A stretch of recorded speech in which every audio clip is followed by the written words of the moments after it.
In October of 1994, a German archaeologist named Klaus Schmidt walked to the top of a low hill in southeastern Turkey, picked up a piece of limestone, and recognized that he was holding a fragment of a monumental structure built about 11,500 years ago. That date is older than writing, older than the wheel, older than pottery, older than the introduction of agriculture in the region. The people who built the structure were hunter-gatherers, and they built it on a scale no one had thought hunter-gatherers built things. Then around 8,000 BCE, they buried it. 30 years of excavation later, we know how. We do not yet know why. This is the Cold Archive. Begin with the hill. Gobekli Tepe means potbelly hill in Turkish. It sits in the German Mountains about 15 kilometers from the modern city of Şanlıurfa, formerly known as Urfa in southeastern Turkey. The hill rises about 15 meters above the surrounding plain. It is treeless, exposed, and covered in pieces of weathered limestone.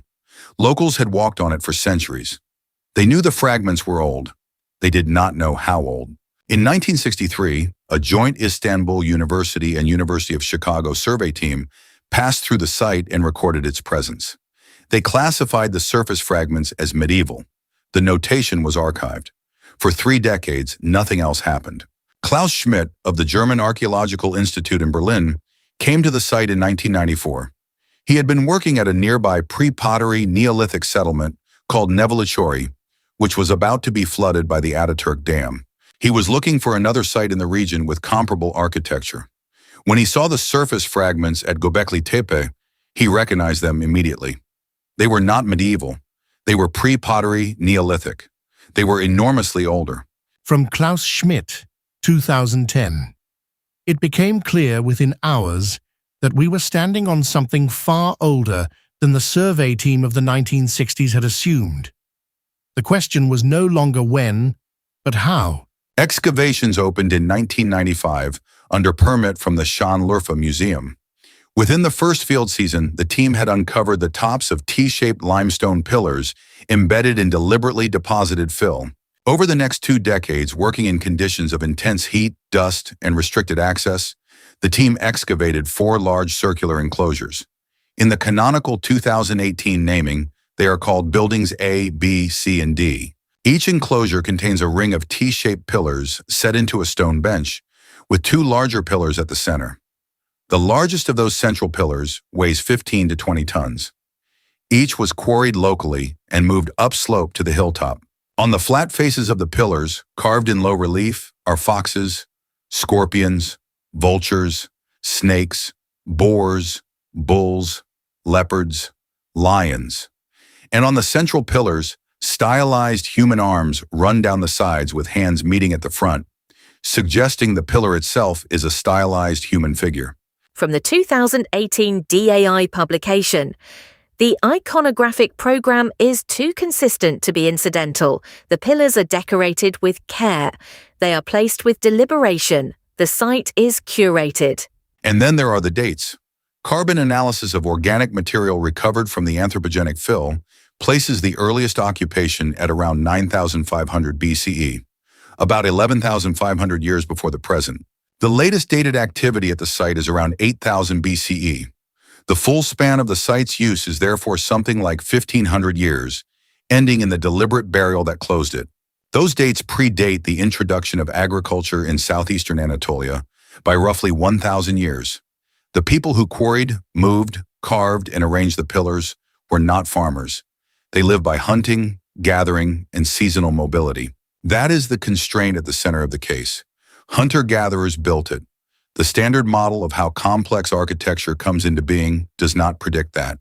3 interpretive frames have contended for the meaning of the site. Each fits some of the evidence. None of them closes the question. Frame 1. Klaus Schmidt's ritual sanctuary interpretation. The enclosures are not domestic. Schmidt argued through the 2000s that the absence of hearths in canonical positions, the absence of clear residential structures, and the absence of refuse middens pointed to a regional ritual center. From Schmidt's 2010 Documenta Praehistorica paper, the absence of evidence for permanent habitation, taken together with the iconographic program of the pillars, suggests that the enclosures functioned as a regional center where mobile groups gathered for ceremonial activity. The constraint that complicates the ritual-only reading. Re-examination of the fill since Schmidt's death has identified cooking residues, water collection cisterns cut into the bedrock, and microliths consistent with domestic toolmaking. The ritual frame does not absorb the domestic evidence cleanly. Frame 2, Clare and the DAI Istanbul team.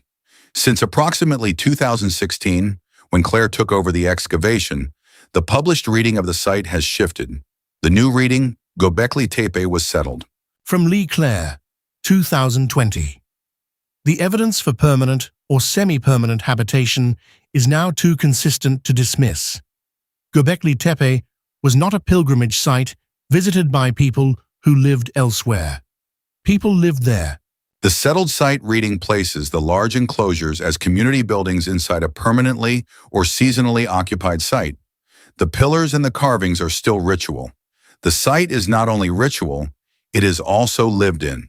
The constraint that complicates the settled site reading, the scale of the enclosures, the specialized labor evident in the pillar quarrying and transport, and the iconographic program of the reliefs are difficult to reconcile with ordinary domestic architecture. Something more than a village hall is being marked. Frame 3, Sweatman and Sakritsis, 2017, in Mediterranean Archaeology and Archaeometry. Their proposal, the reliefs on Pillar 43, sometimes called the vulture stone, encode constellations and a specific dated cometary impact event around 11,000 BCE. The constraint that breaks this reading, the DAI team has not accepted it. The iconographic identifications require multiple assumptions about how pre-pottery Neolithic carvers encoded sky positions, none of which is independently supported. The astronomical reading has been engaged with as a hypothesis and not adopted. The three frames disagree about what the site was. They agree that hunter-gatherers built it. They agree on the dates. They agree on the deliberate burial. The disagreement is about meaning. From the DAI Summary 2023. The interpretive questions remain open. The excavation continues. Less than 10% of the site has been uncovered. Less than 10%. Geophysical surveys of the hilltop indicate that the buried structures continue across most of its area. At the current excavation pace, prioritizing conservation over speed, full uncovering will take many decades. And there is now a sister site, about 35 kilometers from Gobekli Tepe, at a hilltop called Tepe. Excavation announced in 2019 has confirmed comparable T-shaped pillars and circular enclosures from broadly the same date range. The discovery of Tepe means Gobekli Tepe is not unique. It is the first known monument of a broader pre-pottery Neolithic tradition. The number of comparable sites still buried under the hills of southeastern Anatolia is not known. 11,500 years ago, hunter-gatherers on a hilltop in southeastern Turkey carved 15-ton stone pillars with relief images of foxes, scorpions, and vultures. They arranged them in circles. They visited or lived around them for centuries. Then they buried it. The DAI is still excavating. The interpretive question is open. The evidence base is still small. Sunday's case, 19 October 2017.